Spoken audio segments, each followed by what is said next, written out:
এনে এনেকুৱা এটা আইডিয়া কেনেকৈ আহিলে এম্বেচাডৰৰ যে আমাৰ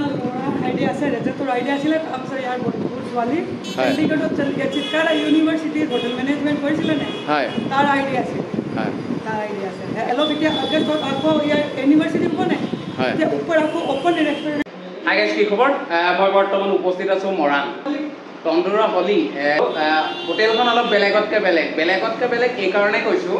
বেলেগতকৈ বেলেগ মানে যিহেতু আমি কিবা খোৱাৰ পাছত বিল দিওঁ বিল দিয়াৰ যিটো আমি সৰ্বসাধাৰণতে দেখোঁ কেছ বক্স মানে পইচা লোৱা কাউণ্টাৰবোৰ আমাৰ নৰ্মেলি এনে জানেই কেনেকুৱা ধৰণৰ হয় আৰু এইখন চাওক আপোনালোকে এখন এম্বেচাডৰ আজি পুৰণা এম্বেচাডৰ নতুনত্ব ৰূপত তুলি বিৰিয়ানী ন এয়া বিৰিয়ানী খাবলৈ আহিছে বাইদেউ নমস্কাৰ নমস্কাৰ কেনেকুৱা ভালে আছে এতিয়া আপোনালোকৰ এই যিখন হোটেলখন খোলা কিমান দিন হ'ল আমাৰ 26 আগষ্টত খুলিছিলে ইয়াত কি কি উপলব্ধ আমাৰ ওচৰত টোটেল দিল্লী স্পেচিয়েল খানা আছে হয় গ্যাৰাণ্টি আছে 100% খাই ভাল পাব মানে তন্দুৰ আছে বিৰিয়ানী চব আইটেম আছে কিমান টাইমৰ পৰা খোলা হয় ৰাতিপুৱা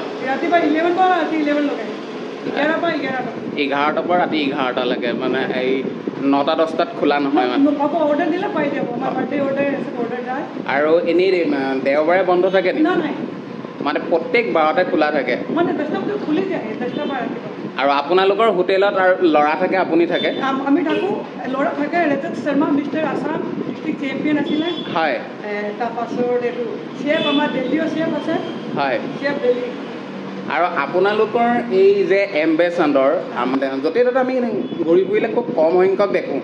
এনেকুৱা এটা আইডিয়া কেনেকৈ আহিলে এম্বেচাডৰৰ যে আমাৰ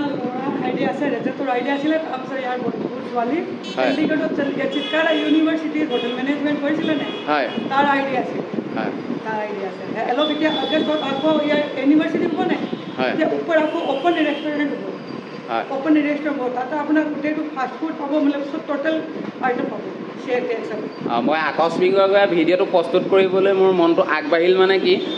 আকস্মিকভাৱে সোমাই আকস্মিকভাৱে এম্বেচাডৰৰ যিটো কেছ কাউণ্টাৰ দেখিলেও মোৰ খুব ভাল লাগিল ভাল লগাৰ বাবদ মই বোলো ভিডিঅ' এটা প্ৰস্তুত কৰোঁ আৰু সকলো অসমবাসী ৰাইজ আহক